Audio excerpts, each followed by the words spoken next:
Point টেবিলে 9 নম্বরে অবস্থান করছে চেন্নাই সুপার কিংস। অবশ্যই কিন্তু তারা মুস্তাফিজুর রহমানকে মিস করছে। যদি আজকে মুস্তাফিজুর রহমান থাকতো, সে 2024 IPL এ চেন্নাইয়ের প্রত্যেকটা জয়ের পিছনে অবদান রেখেছে। সেই প্লেয়ারটাকে এবার বাদ দিয়েছে এবং চেন্নাই সুপার কিংস সেটার জন্য আফসোস করেছে। 2025 IPL এর 22 নম্বর গুরুত্বপূর্ণ ম্যাচে মুখোমুখি হয়েছিল পাঞ্জাব কিংসের বিপক্ষে মুস্তাফিজুর রহমানের চেন্নাই সুপার কিংস। এবং মুস্তাফিজুর রহমান কিন্তু 2025 IPL এ চেন্নাইয়ের হয়ে খেলছে না, চেন্নাই তাকে দলে রাখেনি। তবে 2024 IPL এ চেন্নাইয়ের হয়ে মাঠ মাতিয়েছে এই কাটার মাস্টার।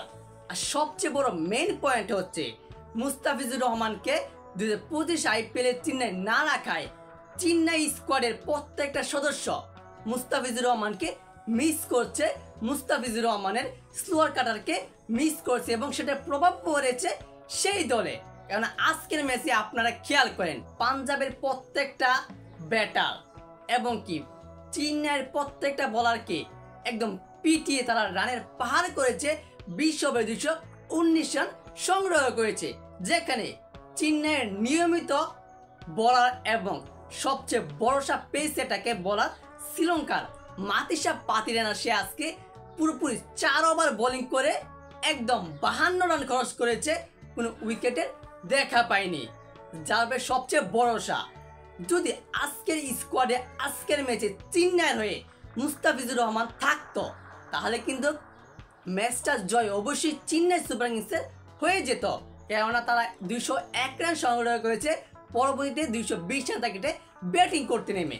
যদি মুস্তাফিজুর রহমান থাকতো তাহলে মাতিসা পাতিরানার সঙ্গে জুটি করে দুর্দান্তভাবে উইকেট তুলতো এবং রানটা কমিয়ে রাখতো।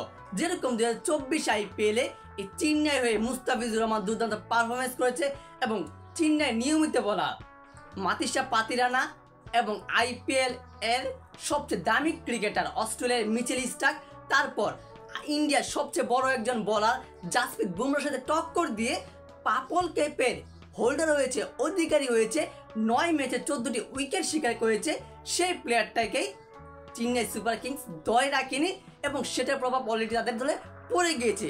যেখানে চেন্নাই সুপার কিংস এই পর্যন্ত তারা 5টা ম্যাচ খেলেছে, 5টা ম্যাচের মধ্যে 4টি ম্যাচ হেরেছে এবং 1টি ম্যাচ জিতেছে।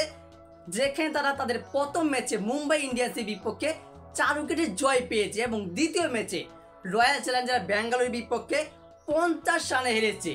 যেখানে 2024 IPL এ সেই প্রথম ম্যাচে Mustafizur Rahman player of the match হয়েছিল 4টি উইকেট নিয়ে দুর্দান্ত পারফরমেন্স দিয়ে।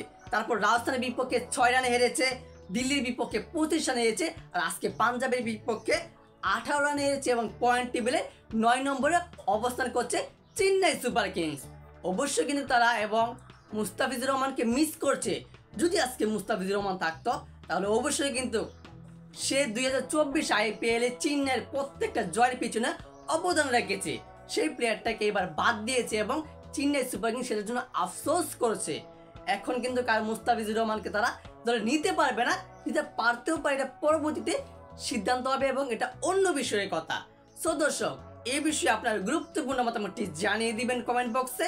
আর অবশ্যই ভিডিওটিতে লাইক দিয়ে জেনে সাবস্ক্রাইব করে আমাদের পাশেই থাকবেন। ধন্যবাদ।